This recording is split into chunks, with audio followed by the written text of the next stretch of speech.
মৃত্যুবরণ করেছে, নির্যাতনের শিকার হয়েছে, হত্যার শিকার হয়েছে, হুমকি শিকার হয়েছে, ঘুমের শিকার হয়েছে, তারা সবাই কিন্তু জুলাই গণ অভ্যুত্থানে অংশগ্রহণ করেছে।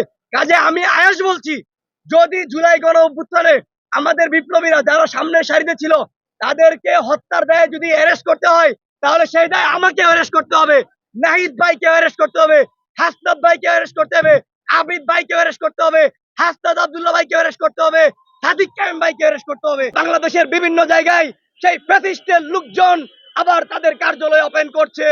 আমাদের যাত্রাটা হবে ইমপ্রুভ করার যাত্রা, কারো ল্যাং মারার না, কারো পিছনে লেগে থাকার জন্য। পুলিশ মরছে কতজন, আমাদের ১৬০০ ভাই ভাই বোনদের আমাদের হারাইতে হইছে, সেটার বিচার আগে হোক।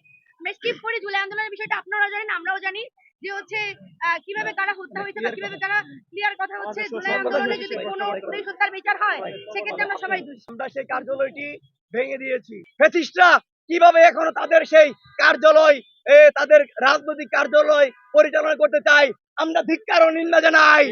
আমরা বলতে চাই এই বাংলাদেশে ফ্যাসিস্টদের কোনো জায়গা হবে না। আমরা হানাহানি পছন্দ করি না, আমরা খুন পছন্দ করি না।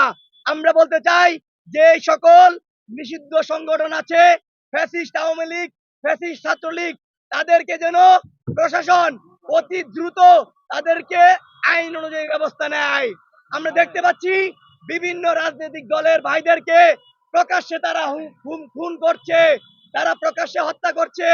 আমরা দেখতে পেয়েছি বিভিন্ন রাজনৈতিক ভাইদের দলের লোকদের আহত করছে। বিভিন্ন হসপিটালে এখনো আমাদের সেই বিপ্লবীরা ভর্তি আছে।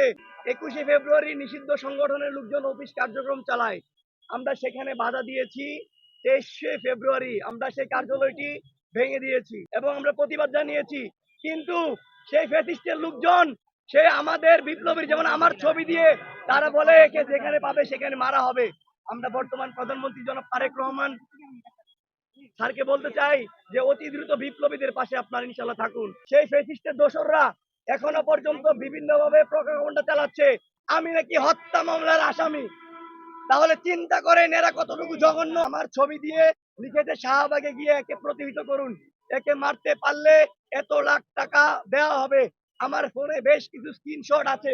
আমাকে প্রকাশ্যে গতকালকেও বিভিন্ন বিভিন্ন নাম্বার থেকে হুমকি দেওয়া হয়েছে। আমাদের বিপ্লবীদের পাশে জনাব তারেক রহমান প্রধানমন্ত্রী, উনি যেন সবসময় বিপ্লবীদের পাশে দাঁড়ায়। একই সাথে যে সকল ফ্যাসিস্ট আছে তাদেরকে যেন খুব দ্রুত আইনের আওতায় নিয়ে আসে। আর একটা কথা বলি, আমাদের এই বাংলাদেশের মানুষ মেহনতি মানুষ, খেটে খাওয়া মানুষ।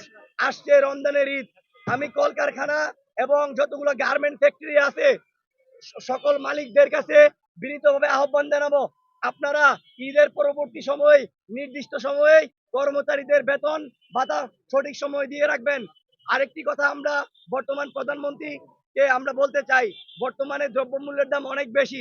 যেহেতু আমাদের বাংলাদেশে 8টি বিভাগ আছে, 64টি জেলা আছে, প্রত্যেকটি বিভাগীয় জেলা এবং উপজেলা শহরে নির্দিষ্ট ম্যাজিস্ট্রেট মাধ্যমে যে সকল বাজার আছে সেগুলো যেন সঠিকভাবে পরিচালনা করা হয়, যে নিত্য প্রয়োজনীয় জিনিসের দাম কি বেশি নিচ্ছে কিনা, যদি নিয়ে থাকে সেই জায়গায় যেন নিউজ করা হয় এবং তাদেরকে দৃষ্টান্তমূলক শাস্তি কঠোর দেওয়া হয়। আমাদের যাত্রাটা হবে ইমপ্রুভ করার যাত্রা, কারো ল্যাং মারার না, কারো পিছনে লেগে থাকার জন্য।